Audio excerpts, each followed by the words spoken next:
అందరికీ స్వాగతం. ఈ పాఠంలో అత్వసంధి గురించి తెలుసుకుందాం. ముందుగా అత్వసంధి సూత్రం. అత్తునకు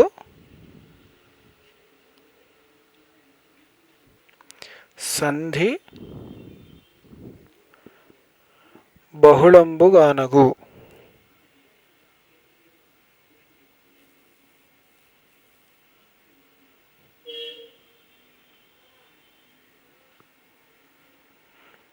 బహుళంబుగానగు. ఇక్కడ అత్తునకు అంటే అకారమునకు సంధి బహుళంబుగానగు. ఇక్కడ బహుళం అంటే సంధి జరగవచ్చు, జరగకపోవచ్చు, ఒక్కొక్కసారి వేరే విధంగా జరగచ్చు అని అర్థం. అంటే సంధి జరగవచ్చు,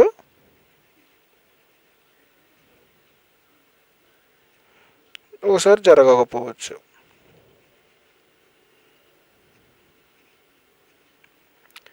ఒక్కోసారి వేరే విధంగా జరగవచ్చు.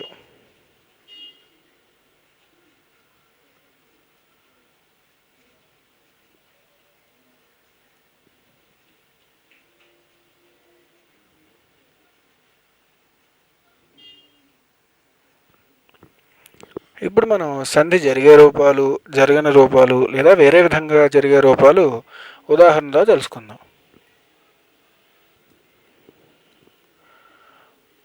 మొదటగా సంధి జరిగే రూపం.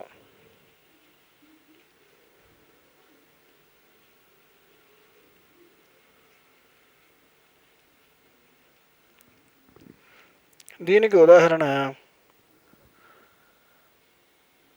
రామ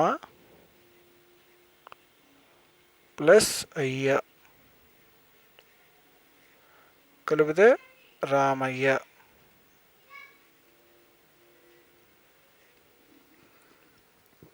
అదేవిధంగా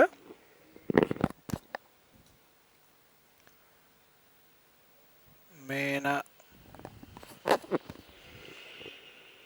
ప్లస్ అల్లుడు కలిపితే మేనల్లుడు.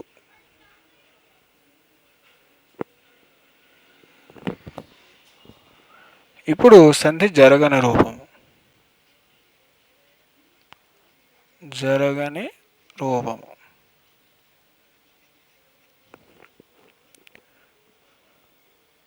దూత ప్లస్ ఈతడు. ఇక్కడ ఈ మామూలు అంటే ఈ కలిపితే దూత ఈతడు. ఇక్కడ దూత ఇతడు ఈ మామూలు ఇదే ఈ కింద మారింది. ఇక్కడ సంధి జరగలేదు.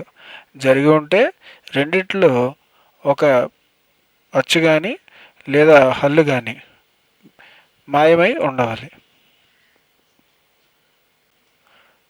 లేదా ఏకాదేశమై ఉండాలి. ఇప్పుడు మూడో విధానం అంటే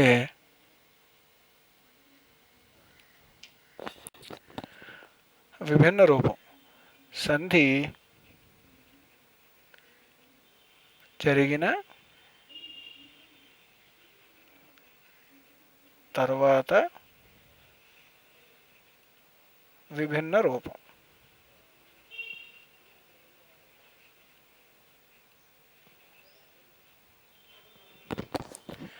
అంటే మేన ప్లస్ అత్త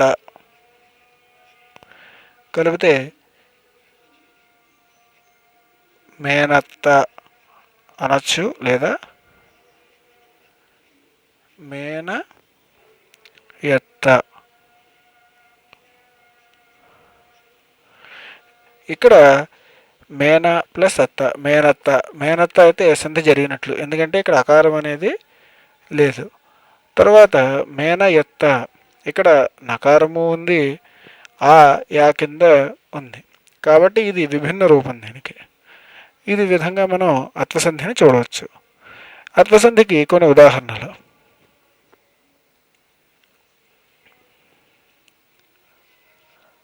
ఆటాడు, ఆట ప్లస్ ఆడు. అదేవిధంగా చిన్నప్పుడు, చిన్న ప్లస్ అప్పుడు.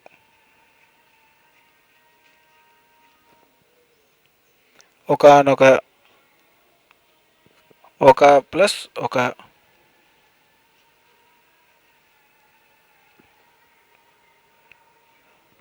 తరువాత చేసినట్లు, చేసిన ప్లస్ అట్లు, చేసినట్లు.